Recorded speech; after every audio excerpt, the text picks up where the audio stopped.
What's going on, everybody, and welcome to my review of Man of Steel. Released in 2013 and directed by Zack Snyder, this movie was a huge deal when it first came out in 2013, after Superman Returns failed to really reignite the character for modern audiences. Warner Brothers went in a completely different direction, which is grittier, bigger, and way more action-packed. They brought in Zack Snyder to direct and Christopher Nolan to produce, and the whole thing was designed to reintroduce Superman to a post-Dark Knight world. It wasn't just a reboot, it was the foundation for what would become the DCEU. The goal was clearly to make Superman feel epic and godlike again, but also to ground him in something more realistic than the more optimistic versions people were used to. That choice alone made the movie really divisive, especially among longtime fans who wanted the classic truth and justice Superman back. It also marked Henry Cavill's first time in the role, and for a lot of people, this was their first big-screen Superman since childhood. There was a lot riding on this movie, and Snyder clearly had a very specific vision for how he wanted to modernize the character.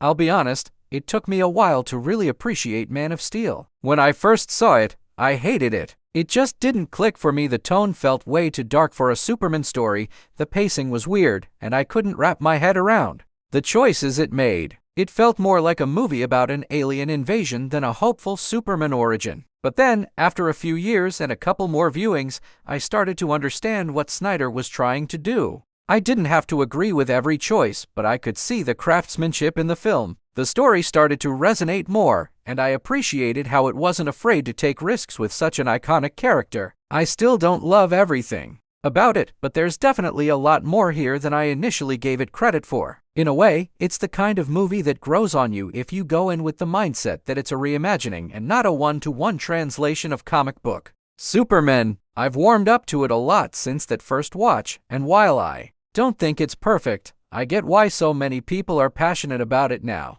The story follows Kal-El, the last son of Krypton, who's sent to Earth by his parents just before their planet is destroyed. Raised as Clark Kent by Jonathan and Martha Kent in Kansas, he grows up struggling to hide his powers and live a normal life. But when General Zod, a Kryptonian warlord, comes to Earth looking to rebuild Krypton by wiping out humanity, Clark is forced to confront his past, accept his true identity, and decide what kind of man he wants to be. It's part sci-fi epic, part coming-of-age story, and part philosophical exploration of what it means to be a symbol for hope in a world that's scared of anything different. It's definitely a more grounded, introspective take on Superman, and that gives it a different flavor from a lot of the earlier films. Starting off with the positives regarding this movie, and the main positive is the final fight between Superman and Zod, which is absolutely amazing. It's one of my favorite third-act superhero battles, hands down. It honestly feels like a live-action Dragon Ball fight mixed with the finale of the Matrix Revolutions, with the way they're flying through buildings, smashing into each other mid-air, and basically destroying half of Metropolis in the process. Some people complain about the destruction, but to me, it's kind of the point. The special effects are stunning, which is no surprise considering this is a Zack Snyder film. That's what he does best: visual storytelling. Everything looks massive, heavy, and cinematic. I also really liked Zod as a villain. His motivations made a lot of sense because he wasn't evil just for the sake of being evil. He genuinely wanted to bring Krypton back, and he saw Clark as an obstacle in the way of that. That kind of conviction made him way more interesting than a lot of other comic book villains. Michael Shannon did a great job making him feel intense without being over the top. The acting all around is great. Henry Cavill does a solid job as Clark, even if the writing doesn't always give him the warmth or charm you'd normally expect from Superman. But the real standout for me, though, is Russell Crowe as Jor-El. I think he's kind of perfect casting for that role. He brings a calm authority and warmth to the character that makes his scenes really work, especially when he's guiding Clark from beyond the grave. It's a cool sci-fi take on the father-son relationship, and it gives the movie a nice emotional core. And I've got to mention that diner scene early on where Clark gets harassed and then completely wrecks the guy's truck is hilarious and so satisfying. I don't know why, but it's one of those small scenes that really stuck with me. It's just a fun little moment of quiet revenge, and I loved it. Moving on to some of the mixed elements regarding Man of Steel. While I think Amy Adams is a great actress and she brings a certain intelligence and presence to the role of Lois Lane, I've always felt a little conflicted about how her character is handled in Man of Steel. On one hand, I do appreciate that she's portrayed as resourceful and competent. She actively investigates Clark's identity and is involved in the main plot from the start,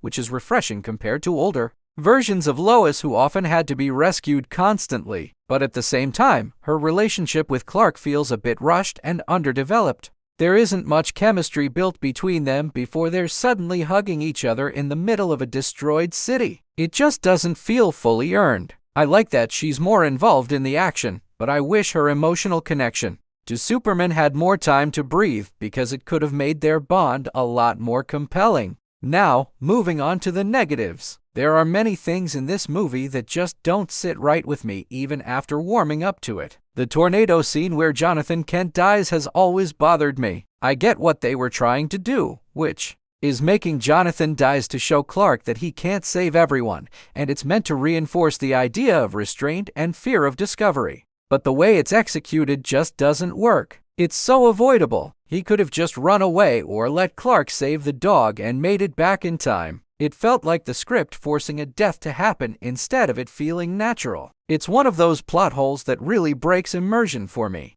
And then there's that moment at the end where Superman kills Zod. Now, I actually like the idea of that moment. It's supposed to be the final test for Clark, where he has to choose between the last of his people and the people of Earth. But the execution is off. The scream he lets out after snapping Zod's neck is just so cheesy. I hate to say it, but it's a meme at this point. It completely undercuts what should have been a powerful, emotional moment. It's not the idea that's the problem. It's how it was filmed and acted.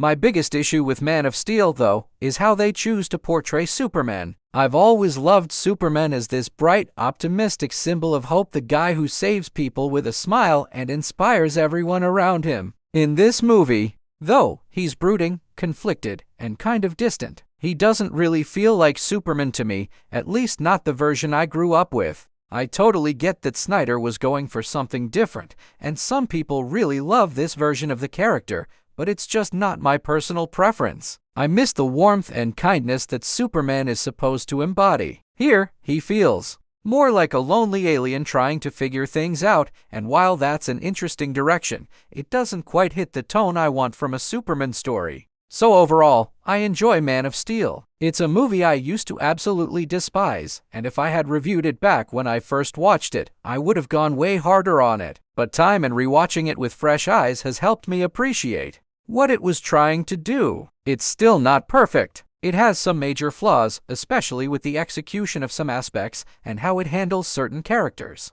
But it also has some of the best action I've seen in a superhero movie. It has strong performances, beautiful visuals, and a solid enough story that makes it stand out. It's a bold and flawed take on Superman, but it's one that at least tried something different. So with all that in mind, I'm going to give it a 7 out of 10.